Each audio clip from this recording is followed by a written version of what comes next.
about Indonesia. One of the things that is the most striking, perhaps, to anyone looking at Indonesia is its incredible diversity. Hundreds of ethnic groups, different languages, all the major world religions are represented in Indonesia, ecological differences, economic differences, and yet it's a democracy. And since 1998, one hopes that will continue, it has been a democracy, despite having had very little historical experience of democracy. So what's the secret to your success? Yeah, well, first of all, thank you. I really enjoyed being at Stanford here. Now, with regard to democracy in Indonesia, yes, it started in 98. And it has been years since then. But the foundations of that democracy was built long before 98. You mentioned earlier about the extreme diversity. Democracy requires some common ground to glue these nations together. Right. Otherwise, it won't function. Right. Now, Indonesia had its independence in 1945.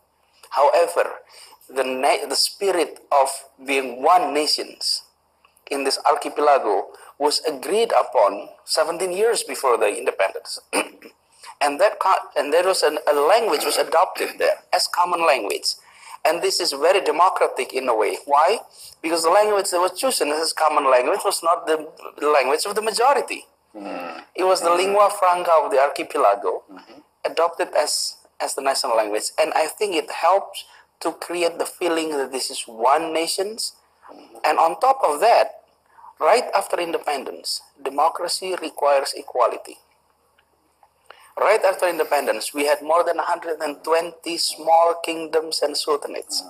And Indonesia decided to abolish the aristocracy systems that was there and created a very egalitarian foundations that 5 decades later, when formal democracy was adopted as a system, the foundations is already there. The feeling of unity. Let me interrupt you. Sure. Let me go back to the first point you made.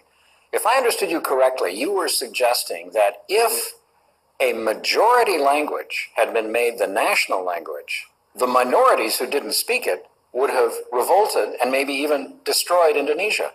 Is that the point you're trying to make? That this small group, I guess these were the East Coast Malays, right, that spoke Malay, which became the basis for Indonesian, that they were too small to threaten the state? That's one, but also the fact that the majority understood that the language, that's the language of the minority, has become the lingua franca. Yeah. And willingness to adopt that is, I think, create the sort of legacy that we can agree upon something that may not be the interest of the large portion of the society. Right. And that is a very important experience. Yeah. And that was done prior to the presence of a state. Right. And that was more of a civil society thing. And I think this is also the other reasons why our Indonesian democracy is consolidating now, and I hope it will continues, is it has this vibrant civil society. Yeah. The civil society that has been very active in promoting democratic values. So democracy is not only procedural democracy, an electoral process that is there, but also a very living spirit of democracy that is being practiced. And I think it requires that civil society to be there.